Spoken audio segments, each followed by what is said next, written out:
भगवान विष्णु ही इस सृष्टि के पालनहार हैं और भगवान शिव को सृष्टि के संहारक माना जाता है। ये दोनों ही सर्वशक्तिमान हैं और माना जाता है कि दोनों ही एक दूसरे के परम भक्त हैं। लेकिन क्या आपने कभी सुना है कि भगवान विष्णु और भगवान शिव के बीच भी कभी प्रलयंकारी युद्ध हुआ था? बहुत ही कम लोगों को ये बात पता है कि इन दोनों के बीच भी युद्ध हुआ था। तो फिर यह युद्ध कितने दिनों तक चला? इस युद्ध का इस सृष्टि पर क्या प्रभाव पड़ा? इस युद्ध में कौन विजयी हुआ? उससे पहले अगर आप भगवान शिव के सच्चे भक्त हैं तो वीडियो के कमेंट में जय भोलेनाथ अवश्य लिखें और ऐसे ही वीडियो देखने के लिए द वैदिक ज्ञान यूट्यूब चैनल को सब्सक्राइब करके बेल आइकन को प्रेस कर दें। आज हम भगवान विष्णु और भगवान शिव के बीच होने वाले महाप्रलयंकारी युद्ध की कथा सुनाएंगे। एक दिन माता लक्ष्मी अपने पिता समुद्रदेव से मिलने आई। तब उन्होंने देखा कि उनके पिता काफ़ी चिंतित प्रतीत हो रहे थे। उन्होंने उनसे उनकी चिंता का कारण पूछा। तब समुद्रदेव ने कहा, हे पुत्री, मैं तुम्हारे लिए अति प्रसन्न हूँ कि तुम्हारा विवाह श्री हरि विष्णु के साथ हुआ। लेकिन तुम्हारी 5 बहनें सुवेशा, सुकेशी, समीसी, सुमित्रा और वैधा भी मन ही मन विष्णुदेव को अपना पति मान चुकी है और उनको पाने के लिए कठोर तपस्या कर रही है। यह बात सुनकर माता लक्ष्मी भी अत्यंत चिंतित हो गई और वैकुंठ धाम वापस आ गई। वापस आकर माता लक्ष्मी ने भगवान विष्णु से कहा, हे प्राणनाथ, आज मुझे विश्वास दिला दीजिए कि आपके संपूर्ण हृदय में केवल मेरा स्थान है। भगवान विष्णु ने कहा, देवी, आप इस सत्य से अनभिज्ञ नहीं है कि मेरे हृदय के आधे भाग में केवल महादेव है। मैं ये कैसे कह दूं कि मेरे संपूर्ण हृदय में आप हैं? इस पर देवी लक्ष्मी ने कहा, तो फिर शेष आधा भाग तो मेरे लिए होना चाहिए।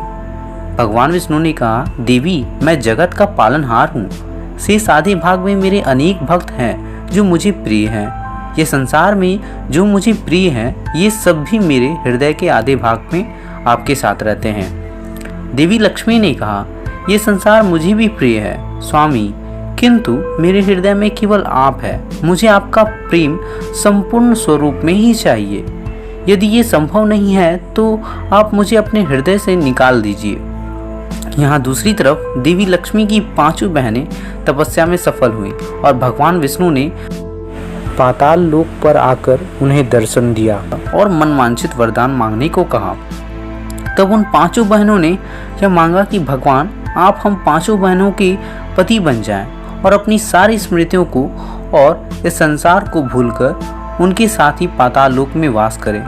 भगवान विष्णु ने उन्हें तथास्तु कहा और उनके साथ ही पाताल लोक में वास करने लगे। भगवान विष्णु के चले जाने से संसार का सारा संतुलन बिगड़ने लगा।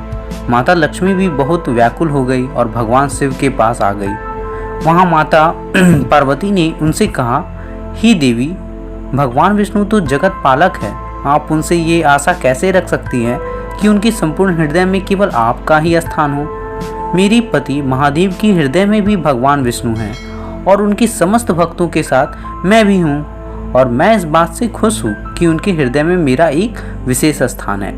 यह बात सुनकर देवी लक्ष्मी को अपनी भूल का एहसास हुआ। भगवान शिव यह देखकर अत्यंत दुखी हुए, सृष्टि के संतुलन को पुनः स्थापित करने का और भगवान विष्णु को पाताल से वापस लाने का निश्चय किया।